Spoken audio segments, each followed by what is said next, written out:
इंदोरीकर महाराज खूपच जास्त चर्चेत आहे आणि चर्चेतनी असण्याचं कारण म्हणजे त्यांनी त्यांच्या मुलीच्या लग्नातनी थोडेफार पैसे खर्च केले आणि हे पैसे खर्च केलेले पाहून बाकीचे जे वारकरी संप्रदायातले महाराज लोक आहेत ना, त्यांच्यातनीच ते म्हणजे विचार करा, एक महाराज दुसऱ्या महाराजाला सपोर्ट करण्याऐवजी खेकड्या वृत्तीसारखे त्यांना खाल्ले वळवून राहिले. म्हणजे विचार करा किती खाणेड्या आणि किती खालच्या लेवलच्या या गोष्टी आहेत.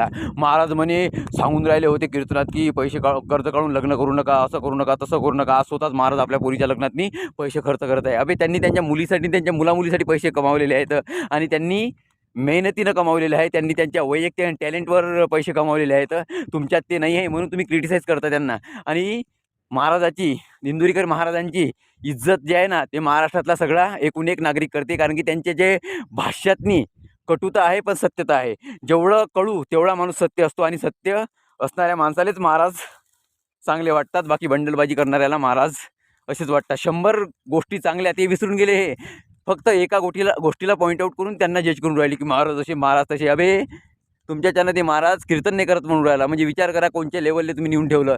वारकरी संप्रदाय म्हटलं तर माणसाच्या अंगातनी एक सकारात्मक वातावरण असलं पाहिजे. तुम्ही तर निगेटिव्हच्या लाईनमध्ये नेऊन राहिले. म्हणजे कोणत्या गोष्टीतनी कोणत्या गोष्टी तुम्ही करून राहिले.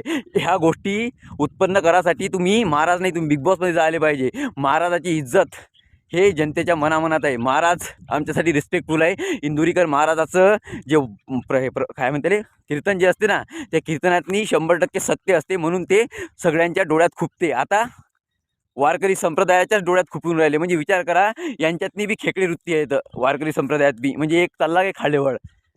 इंदोरीकर महाराजचा हात कोणी धरू शकत नाही. हे युनिव्हर्सल ट्रूथ आहे. तुम्हाला काय वाटेल ते सबस्क्राईब करा. भेटू नेक्स्ट टाइम. स्क्रॉल करता करता महाराजाची इज्जत माझ्या मनातनी अग्रगण्य स्थानावर आहे. सबस्क्राईब. भेटू नेक्स्ट टाइम.